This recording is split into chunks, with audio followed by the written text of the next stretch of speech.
Hi guys, my name is Evangeline and I'm a writer and a script editor, and this is my YouTube channel. I haven't uploaded in quite a few weeks because I've been unwell. I had like a sore throat and a bit of a cough and I couldn't talk for long periods of time, but my sore throat's gone, so I am back with another video. So basically I am going to be doing another screenwriting video today. So I'm going to be discussing 10 things, pieces of advice, tips, whatever you want to call them, that I would give to screenwriters no matter what ability they're at, so they can ensure that their screenplays don't look like they're written by amateurs, because we don't want that. If you're selling a script, if you're entering a competition, if you're just writing it for fun, you want it to be the best script it can be. You don't want it to, you know, scream, I don't know what I'm doing. That's what this video is all about. We're going to get on with it because I don't want to babble. So the first point we're going to talk about is formatting and how you must format your screenplays correctly.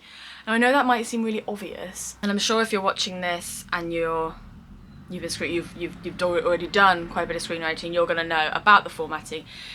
If you're new to screenwriting, then make sure you look into formatting. I'm going to do some other videos on specific elements when it comes to screenwriting, like the formatting, like exposition, like dialogue, all that kind of stuff. But my main kind of piece of advice for getting the formatting correct is to write in a screenwriting app. So I write on Celtx, which you can get for free, but you can only do 2 projects if you have it for free. If you pay, then you can do endless projects. But basically that formats it for you. So as you're writing, if you're writing action, you make sure that it's on the action tag. And then if it's if you then want to do a character name, you change it to character name, and it will move the cursor inwards so you can write the character name and then click dialogue, and so on and so on. And it's really, really cool, and it also really helps you just learn how to format. So yeah, format correctly, because the second you send a script off and it's not formatted correctly, immediately the person reading it, whether that's a judge of a competition or a producer even, they're going to be like, okay, this person doesn't know what they're doing. Okay, so number 2 is to capitalise your character names. So I've heard mixed things about this, but what I know for sure is that you need to capitalise your character's name the first time they are mentioned in the script. I guess this is to sort of draw attention to the fact that that's the character, and then, you know, we're good to go. But I have also heard people who capitalise throughout, and I was told at uni by my screenwriting teacher that you can capitalise throughout if you want to, but I think it's more of a stylistic thing. It's not, I don't think it's wrong to capitalise throughout, but I think the most common way is to just capitalise the first time and then go back to normal. But I think it's up to the writer. But if you want to stay completely safe, then I would recommend just capitalising the first time. So the third piece of advice is do not include shot types in your scripts. Now, as a script editor, pretty much every script I write, someone's put a shot type in there somewhere. And I know it's so tempting, and trust me, I do it. Like, still, I will put in a shot type, and then when I'm rereading, when I'm redrafting, I'm like, oh, that can't be there. And I know it's really tricky because obviously as writers, we visualise the way we imagine the film to look. Of course we do, because we're writing it and we're trying to create that vision on the mind of the reader, of the director, whoever's reading the script. So of course we're going to be like, oh, this is definitely going to be a POV shot, I'm going to put POV. Don't do it. Don't, for the love of God, don't put a shot type in your script. What you can do though, I don't know why I'm using this pencil like a wand. What you can do though is you can allude to it, if that makes sense. You can kind of subliminally, I can't say that word, but you can imply a shot type in the way that you write the sentence. So say if you wanted a close-up shot of the character's shoes before you see their face or something. I wrote this not so long ago in a script I was writing, and you saw them walking, you saw their feet walking across the top of an upturned boat before you then saw them. So instead of saying close-up shot of, I don't know, Alex's shoes, you could just say something like, they are wearing school shoes with socks or something. And the fact you're drawing attention to the fact they're wearing those shoes kind of implies that that should be the first thing we see before we then see Alex, and then we can introduce Alex after that. Do you see what I'm doing there? It's kind of cheeky, but It's the way to do it without actually putting the shot type in, and then you're not gonna piss off any directors, because that is essentially what the director does, isn't it? And the DOP, they decide the shot types and what it's gonna look like, and you don't want to annoy them, especially if you're trying to sell your script to them. So yeah. Okay, so number 4 is a really quick and easy one, and it's just make sure that your script has a title page. So I'm gonna be honest, most scripts I edit have title pages. Sometimes they're not always formatted correctly, but they're there. Title page is really important. Again, Celtx, or I'm sure other screenwriting websites and apps have this feature too. It formats it all for you, so you don't need to kind of be trying to centralize it and get it all correctly. Just do it with an app and you'll be fine. Okay, number 5 is don't overuse transitions. So I think what's a real kind of beginner trait in screenwriters, and I used to do this all the time. I did this all the way through to university, and then I realised that I shouldn't really be doing it, is that at the end of every single scene I would put like cut to, or jump cut, or fade in, fade out, or whatever, match cut. It's just not really necessary, especially at the cut to, because you would assume if you're going from one scene to another, you're cutting to it, aren't you? Like, you don't really need to put it there. Plus, again, the cuts and all that kind of stuff is not really your job. It's editor, director, you know, it's not really like deciding if there's going to be a match cut or a fade in, fade out isn't really up to us as screenwriters. So I would say the only time that you need to really use a transition is if it is significant, if it's a significant cut. So say, you know, when I can't think what this is called, when like a character, say like you've got characters and they're coming up with some sort of plan, and one character's like, there's no way I'm doing that, and then it's like cut to, they're doing it. The kind of irony of that then use a cut to, because that's kind of a really significant cut to. And also use jump cuts if there's a jump in time, because that just helps the reader understand that there's been a jump ahead. Use them sparingly. That's my advice. God, it's really hot in this room. Okay, so number 6 is about scene headings. So I used to really struggle with scene headings, and I don't think I'm the only one. They can be quite confusing, even though they don't seem confusing. But basically, at the start of every scene, you're going to have the scene heading. Within the scene heading, you have 3 pieces of information. You have whether it's interior... I'm sorry, I just flipped everyone off. You have the interior and exterior, whether the shot's inside or outside. You have the location of the scene, and you have the time of day. So, you want to change your scene headings every time you change scene. Makes sense, right? But sometimes that can feel a bit confusing, and you can think, oh, do I need to change scene here? Say if the character walks from inside to outside, you might think, oh, well, it's the same scene. It's actually not the same scene, because one of those 3 pieces of information have changed. Okay, so say you've got interior, you're inside, you're in a house, and it's the morning. Your character goes from inside to outside, that's going to change from int to ext, and therefore it's a new scene. So just keep an eye on that. Whenever you're writing, if one of those 3 pieces of information change, you have to start a new scene with a new heading. Okay, so my next bit of advice, number 7, is if it's not in the scene, don't include it in the action.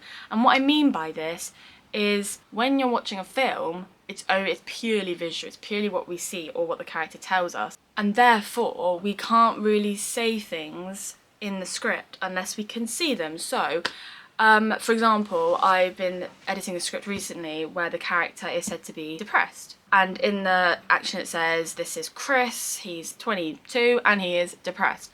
And I'm like, yeah, but like, how do we know that? Because you're telling me that he's depressed, but we need to see it, we need to visualize it, you need to describe it, so then that's what we see on the screen. So the watcher, because we've got to remember they're watchers, not readers. Do you see what I mean? So you have to make sure that they know that. So instead of saying he's depressed, you could say something like he hasn't showered, he's got greasy hair, or he really struggles to get out of bed, or he has big circles under his eyes, he has a pile of washing up in the sink. Do you know what I mean? There's so many things that you can pick on, so many symptoms of depression that can kind of show that. And then maybe later on in the next couple of scenes he has a conversation with someone, or maybe he goes to see a therapist, or maybe he takes some tablets for depression, and then it kind of clicks, okay, this guy's depressed. That is so much more effective. You just saying he is depressed, it doesn't work. It doesn't work because we need to see it. If it's not in the scene, physically. If you can't physically see it, don't write it in. Simple as that, really. I don't know if I explained that one overly well, but hopefully you guys know what I'm talking about. Oh, that leads me really nicely on to my next point, although I think I've doubled up. 1, 2, 3, 4, 5, 6, 7. Oh, I think I've done 11 points. 8, 9, 10, 11. Oh, damn. I feel like I want to include all these points, so I feel like I'm just going to have to go with it. We've got 11 points, guys. Number 8 is don't be too expositional with dialogue. Basically, this really is a pet peeve of mine, and when I watch films now, I constantly pick up on the expositional dialogue. I just find it really, really aggravating when the character tells another character something they already know, just for the sake of the audience learning it. There are so many other ways you can do it. You can do it visually, like I've just described a couple of like visual ways that you can do it. Or they can talk about it in a different way or with someone else. Okay, so I was watching Cobra Kai the other day, and one of the new characters, great series by the way, one of the new characters that's come into it, he lives with his mum, and his dad is an army veteran, I think, some type of army, navy, whatever. And he basically says over the phone to his son, you know, kind of says, your mum's really upset about what's happened with your brother, you know, etc, etc, and his son's like, yeah, I know. And it's like, okay, well, if you know, why is he telling you this? Oh, because we need to know that there's something going on with your brother, that something's happened to him. But then later on they show a scene of him meeting up with his brother in prison. So it's like, you could have just kind of waited till then, because we didn't need to know that information when we found it out. Do you see what I mean? It didn't really impact the story at all. It just came across really expositional. It's weird, it's really unrealistic. And I think that's what you have to remember, is when writing a script, really think about what the characters are saying to each other and whether it's realistic. If your character is telling another character something that they don't either need to know or they already know, just so the audience then know it too, it's exposition, and it's bad practice. There are so many ways you can do it. You can obviously work it into dialogue in a different way, or make it visual, because film is visual and it's always great to learn things visually.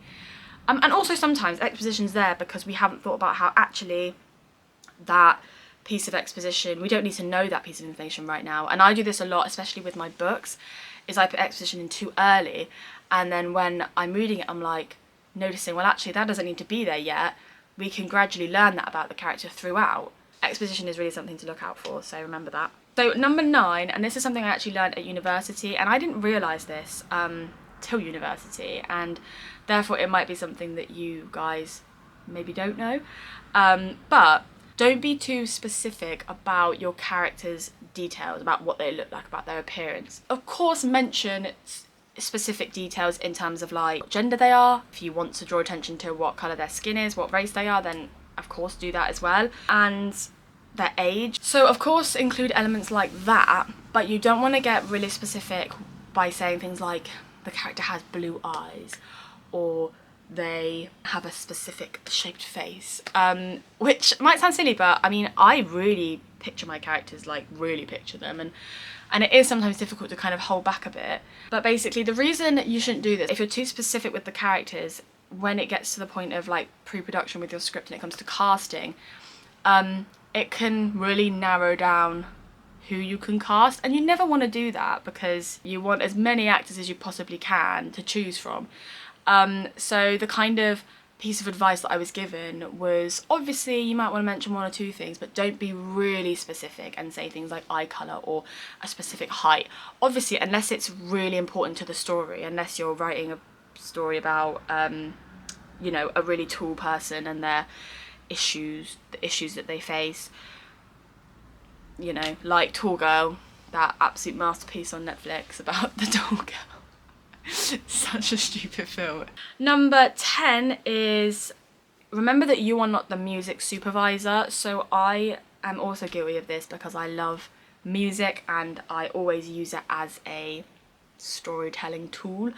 But in scripts, you shouldn't do it. Similar to the reason above, when it comes to going to pre-production, you don't want someone, you know, turning down your script because you said that there needs to be a song by the Beatles, you know, in this specific scene, and they're like, oh well, we can't get that song, we can't afford to get that song. you know, you don't want things like that getting in the way, so it's best to just stay away from it. Plus, it's not your job. Like, it is just, you know, there's a separate department, a separate person who does the music for film. It's not got anything really to do with us. You can say, though, the character is listening to music, or you could even say the character is listening to a bit of rock and roll or something, I don't know, 80s pop. You know, you can say things like that, just don't specifically name songs. Okay, and my last tip, which should have been tip number 10, but it's actually tip number 11, but I can't count. Less is more. Now this, I feel like, is something that every screenwriter should be told the second they start screenwriting. Less is more. Scripts don't need to be descriptive.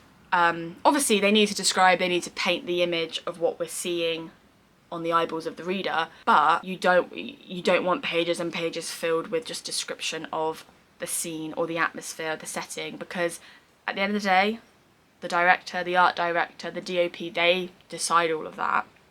Of course you need to set the scene and you need to create an atmosphere, but the sort of, I think the most kind of cherished skill of a screenwriter is being able to create a scene and set an atmosphere with only a few sentences. And I think it's really, when you've nailed that, your scripts are going to sound awesome. They really are. And the reason for this is because, you know, scripts need to flow, they need to keep going. It's film, it's moving image, it's different to a book. Always remember that, less is more. Don't over describe things. Again, I'm going to do separate videos on a lot of these different points where I can really like describe and get into it, but just for now, remember, less is more. So that's it for this video. I'm absolutely sweating. It's so hot in this room. I need to open the window. But I hope you enjoyed this video. I really enjoyed coming up with this list, and I hope it was helpful. And if you have any like tips or pieces of advice that you wish you'd known when you started screenwriting, or that you've learned throughout your journey, then please comment them below. I'm sure there's things that I know there are things that I don't know, and I'm always open to learning new things. So comment away. And also, if you did like the video and you want some more screenwriting content, then please subscribe, and I will see you all in the next video.